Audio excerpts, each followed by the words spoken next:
Қандай да бір іс бастамас бұрын сен мысалы любой бір іс бастадың делік, сен мына точкада тұрсың да, и былай жүріп келе жатсың, хотя осы жолда бірнеше нәрсе істеп келе жатсың, бірақ ештеңеге әлі жеткен жоқсың. Көбінесе выгорание осы жолда болады. Көбінесе жаңағыдай бизнес бастадың, сразу жүріп кетпейді, осында болып көрініп тұрады да, бірақ сен күнделікті бір шаг болсын жасап отырсаң, әйтеуір бір дегенде былай қарай көтерілесің. Ал егер де сен былай жүріп келе жатсың бизнес бастаған кезде, бірақ ештеңе жасамай өзің қол қусырып тастап қойсаң, онда осы жерден келген жеріңнен былай төмен түсіп кетесің ғой.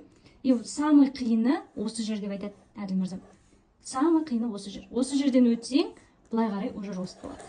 Менде де сондай болды, товарный бизнесте жүрген кезде, бастапқы кезде провалдар болды, әртүрлі. Оны кейінірек бөлсем, мынаны түсінікті деп ойлаймын. Жолда болуыңыз мүмкін, қазір сізде сондай состояние болса, құнсыздандыру болса, кішкене бір болады ғой, бастап жатқан ісіңіз жүрмей жатқан сияқты болып көрінеді, бірақ сіз осы жолда келе жатсыз, сізге ешқандай да бір мынандай нәрсе или мынандай нәрсе көрінбейді.